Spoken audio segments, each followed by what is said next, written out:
Bapak Ibu Saudara yang diberkati oleh Tuhan, kita baru saja membaca satu bagian firman Allah, satu bagian kebenaran yang merupakan ajaran yang begitu mendasar di dalam gereja Tuhan.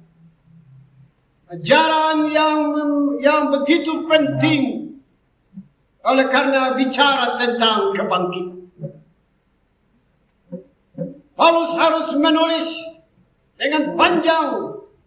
Kalau kita lihat dari pasal 15, dari ayat 1 sepanjang seluruh pasal 15, bicara tentang 3 hal kebangkitan.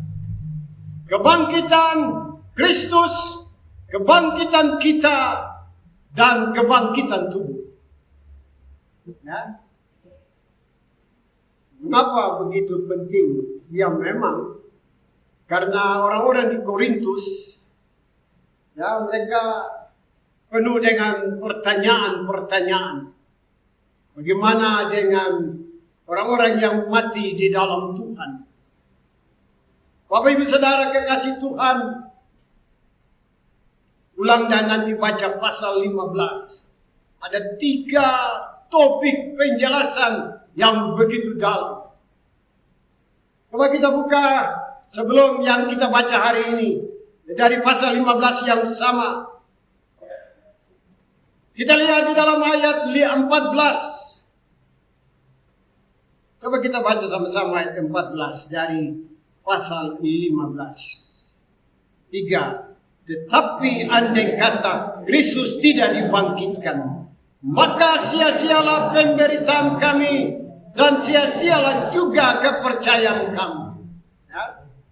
Jadi tekanan yang kuat bagi orang-orang di Korintus, juga ajaran gereja hari ini di seluruh dunia. Kita bicara tentang kebangkitan. One day, satu ketika, kebangkitan itu akan terjadi. Makanya hidup hari ini jangan hanya hidup untuk situasi di dunia, tapi sudah harus berpikir bahwa satu ketika hidup ini berakhir dan masih ada hidup sesudah kematian. Jangan terlalu sibuk hanya mengurusi hidup di dunia dan kita terlambat untuk memikirkan tentang hidup sesudah kematian. Dan itu yang gereja bicara tentang makna sebuah kebangkitan. Bapak Ibu, di dalam ayat 14 tadi dikatakan, andaikan Yesus tidak bangkit, kita punya iman gereja di dunia berabad-abad sia-sia, nol.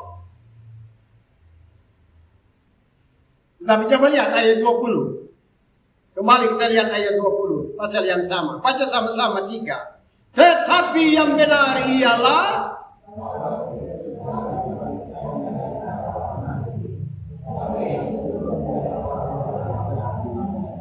saya kira kita tahu apa itu sulung. Sulung itu yang tua. Ya, berarti ada adik-adiknya. Kalau yang sulung saja dia bisa bangkit, maka pasti adik-adik itu bisa bangkit. Ya. Paulus dengan keberanian dan ketegasan. Ya, karena memang hari-hari itu pengejaran-pengejaran yang menggoncangkan iman gereja mula-mula begitu banyak. Apalagi dari Helenisme Yunani kuno yang menyembah berhala, dewa-dewa. Maka Paulus harus menjelaskan. Di dalam bacaan tadi cukup keras ya, ayat 2 tadi. Dari pasal ayat 36 yang tadi kita baca. Coba Bapak Ibu, kita sudah di bacaan hari ini. Ayat 36. Hai orang bodoh. Ini untuk orang Korintus. Ya, karena di oikumene ini tidak ada orang bodoh kan. Ya. Hai orang bodoh. Ya. Apa yang engkau sendiri taburkan tidak akan tumbuh dan hidup kalau ia tidak mati dahulu. Ya. Ini satu ilustrasi yang Paulus harus menjelaskan bagi orang-orang di Korintus pada waktu itu, dan sangat sangat ilmiah. Bapak Ibu kalau tanam bibit rica, apakah yang tumbuh dia punya bibit itu? Kan tidak, pasti pohon rica, iya kan? Kalau kita tanam bibit gandum, itu ada di dalam ayat 37 tadi. Ya. Biji itu dia harus mati, terbenam di dalam tanah, kulitnya. Biji itu dia harus terbuka, dan dia punya unsur-unsur kehidupan, dia mulai bertunas, dan dia muncul. Tapi dia punya kulit sebagai biji itu hilang di dalam tanah. Paulus bilang, seperti itulah keadaan hidup manusia, saudara dan saya. Ya. Bahwa demikian pula halnya dengan kebangkitan orang mati. Ayat 42. Ditaburkan dalam kebinasaan, dibangkitkan dalam ketidakbinasaan. Ditaburkan dalam kehinaan, dibangkitkan dalam kemuliaan. Ditaburkan dalam kelemahan, dibangkitkan dalam kekuatan. Ya. Jadi memang hidup ini satu ketika akan berakhir, dan kita orang seringkali kita ada di liang kubur dan kita lihat orang yang kekasih yang kita antar dia jenazah itu yang tertutup di dalam peti, dan apakah kita pikir bahwa tidak terlalu lama peti itu akan habis, kemudian kain yang bungkus dia habis, kemudian daging-daging ini akan habis. Ya. Kalau ada beberapa waktu kemudian coba kita gali kembali di tempat kita kubur, kita tidak temukan apa-apa. Habis. Ya. Lenyap. Memang harus seperti itu. Ya. Tetapi yang namanya jiwa, roh, ya, itu dia kembali kepada Bapa. Ya. Tunggu sampai nanti kebangkitan. Ya. Digambarkan di dalam bacaan kita tadi. Ya. Tadi digambarkan di dalam bacaan bahwa coba lihat Adam, dia juga manusia pertama berasal dari debu tanah dan bersifat jasmani. Ya. Manusia kedua berasal dari sorga. Ya. Itu bicara tentang Yesus. Ya. Adam itu manusia pertama. Dia berasal dari debu tanah. Kita tahu penciptaan manusia. Ya, di dalam kitab Kejadian. Allah membentuk manusia. Kemudian Alkitab menulis Allah menghembuskan nafas dari hidup. Dan manusia yang terbuat dari tanah itu, dia bangun. Hidup sudah dimulai. Ya. Itu dicatat di dalam Kejadian, kitab Kejadian itu, ya. Bagaimana Allah membentuk manusia. Coba buka Kejadian pasal 2. Ya. Kejadian pasal 2. Coba baca sama-sama ayat yang ke-7. Kejadian pasal 2. Ayat 7, baca sama-sama. 3. Ketika itulah Tuhan Allah membentuk manusia itu dari debu tanah dan menghembuskan nafas hidup ke dalam hidupnya. Demikianlah manusia itu menjadi makhluk yang hidup. Manusia dikatakan seperti saudara dan saya hari ini makhluk hidup karena ada nafas. Dan itu sumber pemberian Allah. Nanti ada waktu Tuhan melihat sudah waktu untuk istirahat. Nafas itu diambil, dead, mati. Tubuh ini, ya, tubuh ini kembali menjadi debu tanah, lenyap, hilang, habis.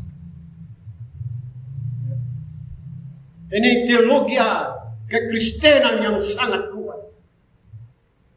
Tetapi yang namanya sumber dari Allah, nafas, roh kehidupan, tidak pernah mati. Tidak pernah mati. Ya? Tubuh ini mati, roh itu kembali. Dan tunggu kebangkitan. Itu yang kita bicara. Saya dorong Bapak Ibu Saudara, kita boleh hidup hari ini.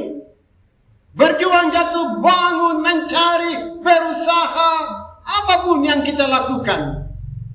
Tapi jangan sampai kita lupa kalau hidup ini akan berakhir. Ya. Kalau satu ketika mati. Sebab kalau kita tidak berpikir tentang mati, ya, nanti waktu kebangkitan terus kita ada di mana? Kita pasti bangkit. Kalau kita bilang bangkit pasti. Tetapi, ini ada kata tetapi. Ya, ini penting untuk kita ingat, pegang dan berjuang. Saya mau bilang Bapak Ibu Saudara, ketika manusia jatuh di dalam dosa, ya tadi kita lihat Allah menciptakan manusia segambar dengan Allah. Ya, kemudian Allah memberi manusia nafas hidup dan manusia menjalani. Cuma karena manusia telah jatuh di dalam dosa, maka manusia harus mati. Ya. Tetapi manusia mati itu untuk sementara. Sebab kekristenan memiliki konsep yang lain dari berbagai agama di dunia. Bahwa satu ketika ada kebangkitan dari antara orang mati. Itu yang kita baca hari ini. Makanya sebagai orang percaya, sebagai gereja, harus berpikir, kalau nanti saya mati, saya bangkit, kemudian saya kemana? Harus tahu itu. Saya mau bilang Bapak Ibu, di antara kekudusan Allah dan kasih akan yang sempurna yang Allah berikan. Allah itu penuh dengan kasih. Dia memberi kita pengampunan di dalam kasih-Nya. Tetapi Allah itu suci, Allah itu kudus. Maka ada satu bingkai atau satu di tengah, yaitu bicara tentang pengadilan Allah. Ya. Sekalipun Allah penuh dengan kasih, Dia menebus kita. Kita hidup di dalam kasih pengampunan dan sebagainya. Tetapi Allah itu kudus. Maka setiap orang akan bangkit kembali dan dalam proses pengadilan Allah. Bukan karena Allah penuh kasih, maka manusia berdosa gampang saja masuk ke takhta dan hidup di dalam kesucian Allah. Nothing. Ada satu proses yang disebut dengan pengadilan Allah. Karena itu saya selalu mendorong orang percaya umat Tuhan di mana harus berpikir serius. Karena ada waktu di mana kita mati, kita bangkit. Dan sebelum kita hidup dengan Allah, ada satu proses yang harus kita alami. Yang setiap hari Minggu, sebentar juga kita akan mengaku. Yaitu pengadilan. Kita dari kecil-kecil, bapak mama antar kita ke gereja. Kita berdiri belum paham. Tapi masih kecil-kecil, bapak pegang, berdiri. Kita berdiri. Baru kita lihat di atas, bapak dong pengakuan iman. Aku percaya akan Allah Bapa. Bla bla bla bla bla. Yang mati bangkit naik ke surga, duduk di sebelah kanan Allah Bapa yang akan datang dari sana untuk menghakimi orang yang hidup dan mati. Semua orang yang di dunia yang mati akan bangkit. Dan bangkit dan masuk dalam proses pengadilan. Kita tidak perlu khawatir. Ya. Camkan ini. Alkitab dengan sangat gamblang menjelaskan posisi Yesus bagi setiap saudara dan saya. Dia menjadi pembela. Tetapi dia pembela di dalam pengadilan Allah. Untuk nanti bisa lolos. Dan hidup dengan Allah di dalam kekekalan. Atau hidup menderita di dalam kekekalan. Nafas yang Tuhan berikan tidak pernah mati. Tidak. Itu tetap kekal. Karena itu sumbernya dari Allah. Tetapi kekal itu di dalam dua tempat yang kekal. Satu di dalam kemuliaan Allah kekal. Satu di dalam penderitaan yang kekal. Karena hidup ini tidak pernah mati. Karena itu Bapak Ibu, kita harus serius berpikir sesudah mati. Jangan jatuh bangun bergumul hanya untuk hidup yang paling jauh. Di Indonesia itu hanya hitung dengan jari orang 100 tahun. Kebanyakan ada 80, 90. Tapi rata-rata 70 tahun sudah finish. Selesai.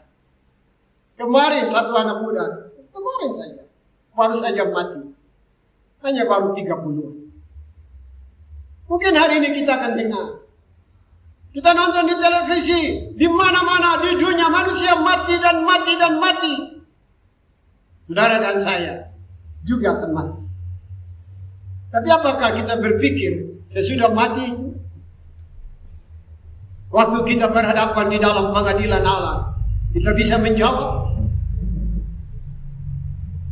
Bapak Ibu Saudara kekasih Tuhan, dari Kejadian sampai Wahyu, semuanya terang benderang telah dijelaskan untuk kita yang hidup di dunia yang percaya. Sampai nanti kita hidup bersama di dalam kekekalan. Semuanya ada di dalam Alkitab.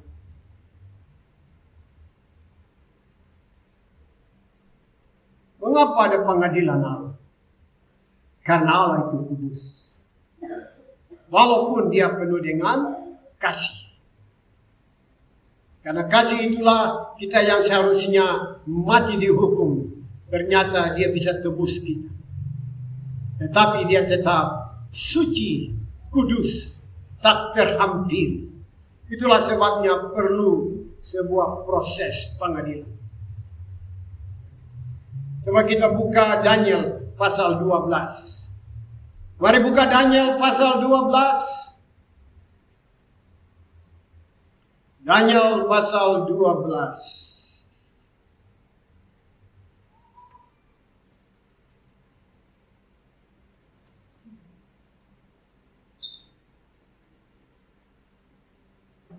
Kita baca ayat 2 dari Daniel pasal 12. Kita baca sama-sama ayat 2, perikop tentang akhir zaman.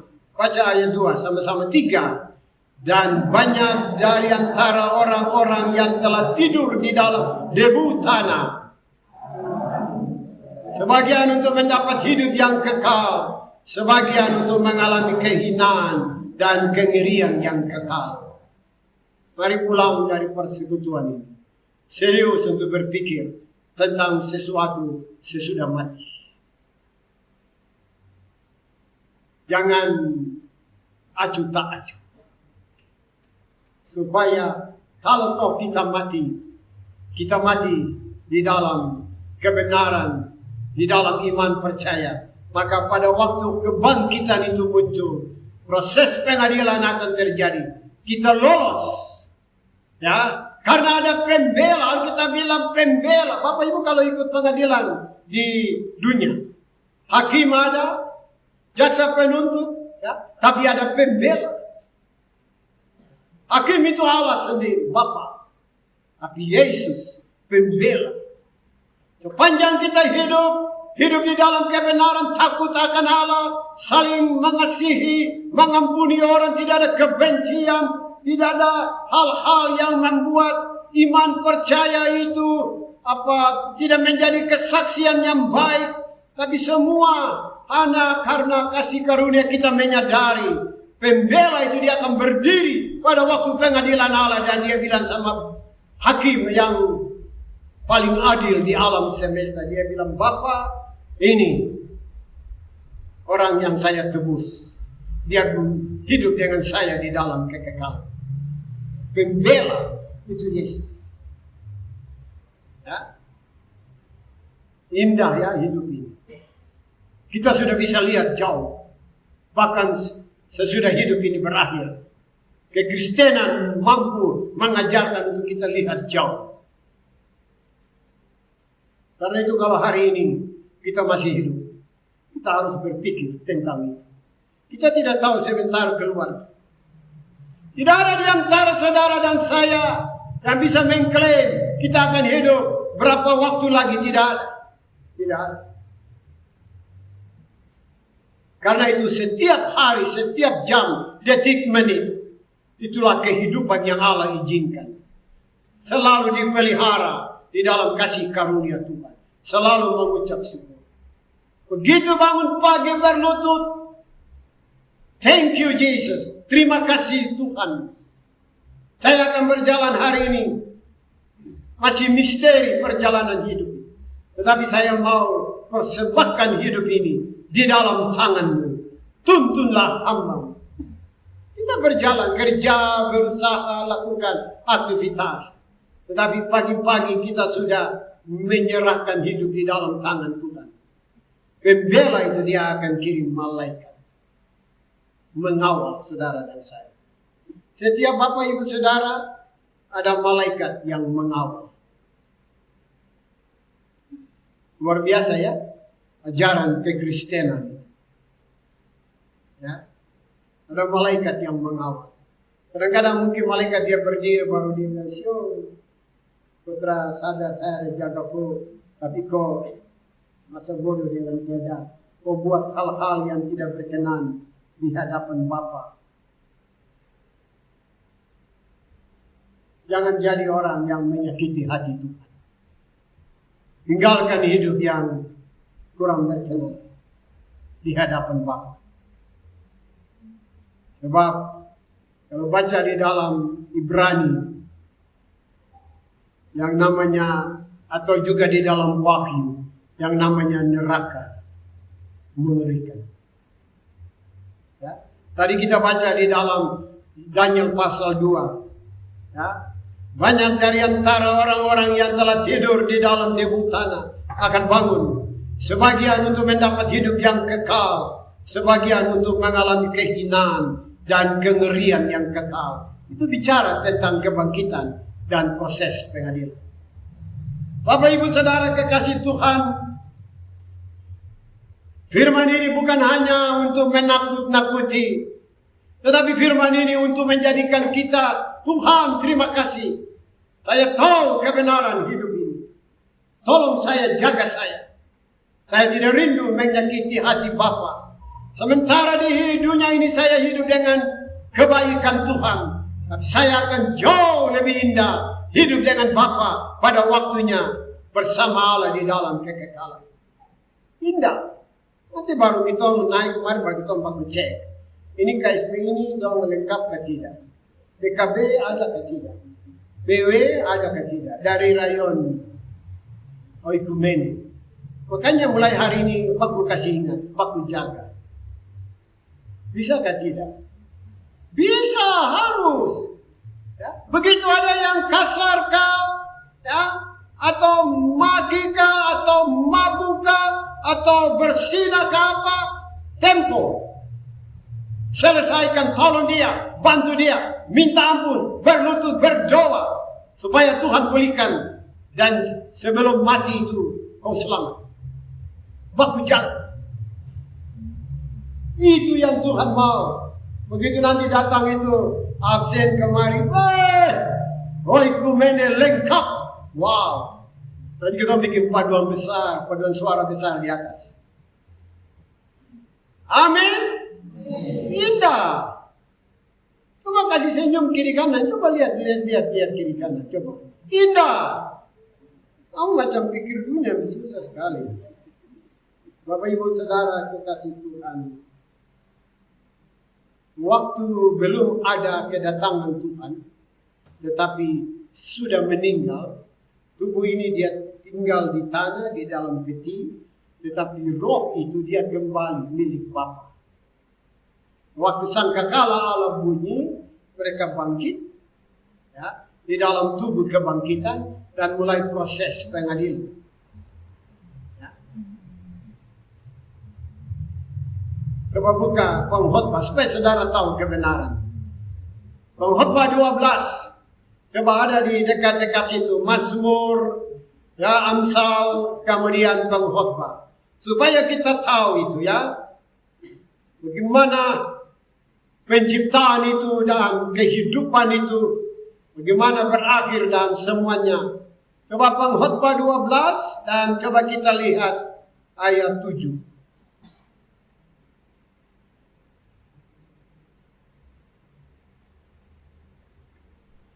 Pengkhotbah 12, kita baca ayat 7. Baca Pengkhotbah 12 ayat 7, baca sama-sama. 3. Dan debu kembali menjadi tanah seperti semula, dan roh kembali kepada Allah yang mengaruniakannya. Hari ini ada roh, kita ada roh, maka kita bisa bergerak, bisa ngomong, bisa melihat, mendengar, bicara, karena ada roh. Tetapi ketika mati, roh itu kembali, karena dia milik Allah, dia kembali. Tubuh ini dia tidak berdaya, dia tanah, tapi sebelum dia lenyap bersama tanah, masih ada daging-daging, dia tinggal saja di peti sambil tunggu sangkakala Allah berbunyi, Yesus datang kembali, bangkit, dan kemudian proses pengadilan. Luar biasa. Tidak apa, proses pengadilan juga jalan. Pasti rayon oikumene pembela ini langsung masuk. Yesus bilang masuk. Mereka baik-baik semua sepanjang mereka hidup di dunia, di Lofkam sini, baik semua. Halo, amin. Ya, pegang firman ini dan jalani hidup. Aku kasih ingatlah, anak-anak muda. Ya, papa mama kadang-kadang di rumah tidak tahu engkau ada di luar rumah, di sekolah, di kampus. Ingat, ada malaikat yang selalu menjaga supaya kita ini hidup kudus. Jangan salah gunakan waktu itu. Jangan. Manusia, papa mama, majelis, kita semua orang-orang dewasa tidak bisa lihat engkau. Tetapi CCTV sorga deteksi sampai ke manapun jelas di mata Allah. Maka jagalah hidupmu, anak-anak muda.